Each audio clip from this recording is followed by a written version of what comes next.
so slick. History's become it's a lunatic trick.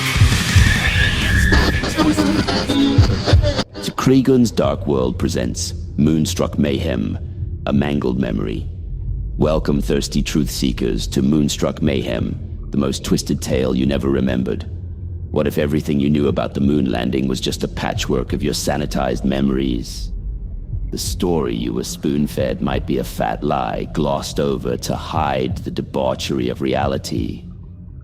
Kregon's Dark World peels back the layers of deception, dragging you into a realm where the historic leap for mankind was more of a drunken stumble into interstellar insanity. Why is this world so damn dark, you ask? Because here, in the cold recesses of the cosmos, your heroes were nothing but spacefaring frat boys, and the moon was their pledge, week gone intergalactic. Part 1, The Lunatic Lair of Lunacy. Buzz Aldrin and Neil Armstrong had just pulled off the greatest fucking parking job in the history of mankind, landing their tin can, the Eagle, onto the goddamn dust hole known as the moon. They crackle over to Houston, where some nerds glued to screens are losing their shit over a couple of grown men about to frolic on desolate rock. Houston, Tranquility Base here. The Eagle has landed. Now let's bounce on this moon dust bitch. Aldrin pops open a beer, the fizz echoing in the module like it's celebrating too. The Apollo insignia grins back at him, the naked god Apollo flexing his celestial muscles, his cock ring shimmering in 0G as if to say, yeah, I did that. Armstrong, the square-jawed Boy Scout, kicks back in his seat and guffaws. We came in peace for all mankind, but fuck if it ain't peaceful with beer and zero gravity. They shimmy into spacesuits that hug their asses tighter than a virgin's grip on metaphorical abstinence. Buttons click, hatches hiss, and out they spill like two drunken frat boys stumbling onto the set of a B-rated sci-fi flick. Aldrin fumbles out a pink dildo from a compartment. For good luck, he winks, punting it and watching the dong do somersaults against a canvas of infinite black. Armstrong's collecting rocks and whistling Dixie, feeling like a cosmic beachcomber when his comms crack in a tune that ain't from around here. A weird-ass whistling like space itself had lips and was bored out of its ethereal mind. Yo, Buzz, you hearing this shit? Armstrong laughs, his voice crackling through the comms.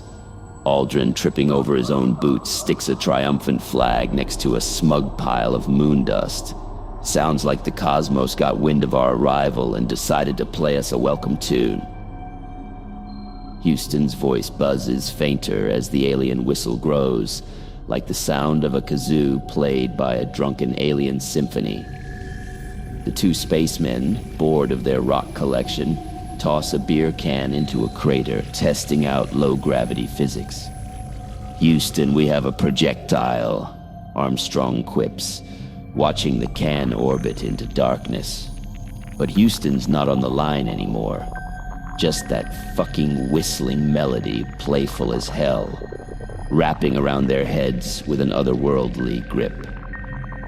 On the horizon, shadows dance, like space had spilled its ink across the gray, gritty canvas of the moon. Buzz and Neil exchange glances, their bubble helmet faces warping into grins. You thinking what I'm thinking? Aldrin asks, his meaty finger pointing at the lunar module. Shit, yeah, time to get inside before these cosmic pranksters decide to upgrade from whistling to ass-probing.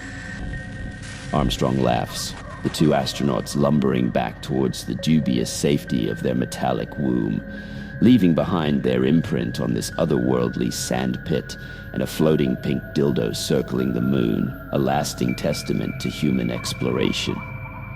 The Eagle's hatch clamps shut like the jaws of some space beast, and the whistling crescendos outside, a cosmic laugh track to the start of a dark and twisted moon escapade.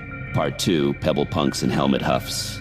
The tranquility of Tranquility Base is fucked as those space bastards, the local moon aliens, start a lunar assault with pebbles.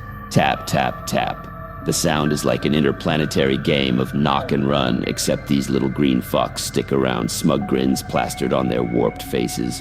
One ballsy-ass alien struts around helmetless, oxygen be damned, huffing the fine moon powder like it's some top-shelf cosmic cocaine. They must get high on geology here, that lunar dust like a line of grayscale rainbow to their alien senses. Buzz and Neil, peering through the porthole, watches one of the little green shits, wearing a shit-eating grin, gives them the middle finger. It stands there, stark naked except for its cosmic dignity, flipping the bird as if to say, "Welcome to the moon, you human twats." Buzz's blood boils like a pot of anger stew. He clenches a crowbar, a glint of fuck this in his eyes. "This motherfucker," he barks, arm cocked and ready to go full moon caveman on their asses. Neil grabs his arm, throwing a "don't fucking do it" look his way, but the clink of another pebble against aluminum echoes through their tin sanctuary. That's the last straw. Buzz jacks the hatch open, fueled by adrenaline and space rage. Neil, reluctantly following into the cheese-colored chaos, feels the swirl of 8 beers in his gut do the moonwalk. His helmet fills with vomit, a personal zero-G aquarium of undigested hops and lost dignity. Buzz, drunk on justice and low gravity, stumbles out, weapon in hand.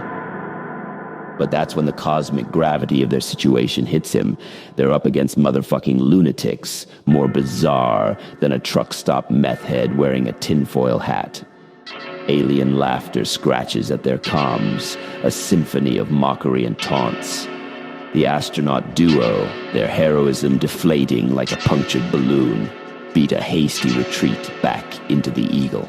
They slam the hatch shut, panting and covered in moon dust, puke, and the bitter taste of a prank gone interstellar. They sit there, 2 Earth jokers bested by the moon's rocky jesters, the echo of their laughter filling the module like the worst after-party ever. The alien silhouettes press against the Eagle's walls, dances of victorious insult that say one clear thing: don't let the cosmos hit you on the way out. Buzz and Neil, admittedly outclassed in this alien game of fuck with the astronauts, can only sit and stew in their soiled suits, thinking of better retorts too late, and a home planet too far. Part 3. The blazing goodbye. Fuck the moonwalk. Buzz and Neil are over this gravity-defying fiasco. They slam their gauntlets on the controls. It's time to blow this lunar pop stand. The engine roars to life, a deafening mechanical growl that could scare the space dicks off a Martian. The aliens, those pebble-tossing, lunar dust-sniffing little shits, don't stand a space-damned chance. The blast ignites a firestorm of human engineering, reducing the gray goblins to interstellar BBQ. Charred, crispy, and served up space style. And as the Eagle soars from the lunar surface, Buzz and Neil, still as drunk as 2 cosmonauts at a vodka-soaked space station party, start bitching about flying the rickety tin can the right way. Meanwhile, Houston creeps through the static like a long-lost lover. "Eagle, this is Houston. Do you copy?" The reality of live television bites them in their astronaut asses. Millions of eyes and ears glued to their cosmic fuckery. Buzz, on the fly, switches into showman mode. "Well, America, we fucked up first contact. Turns out we ain't alone in this universe, and the neighbors are total crackheads." Neil's brain is swimming in a brew too rich for gravity, and he blurts out, "Fucking right." He hiccups a sloshy, "God bless America," before the camera. Yeah, this is real life, or whatever screwy version of reality they've stumbled into. 2 plastered spacemen, cooking aliens, and airing dirty space laundry on national TV. The ultimate paradox of God, the universe, and humanity's place in it turns out to be this slurred interplanetary joyride. Two triumphant drunks wondering who the real gods are. The creators of this improbable cosmos, or the space jockeys laughing in the face of dark, sobering infinity. Was the Almighty watching? Or was he too chuckling at the belligerent ballet of man's highest achievement, turned cosmic bar fight? In this messed up slice of space-time, humanity's drunk and disorderly ambassadors have left their mark. A charred patch of moon dust and a tale too twisted for sober minds to dream up.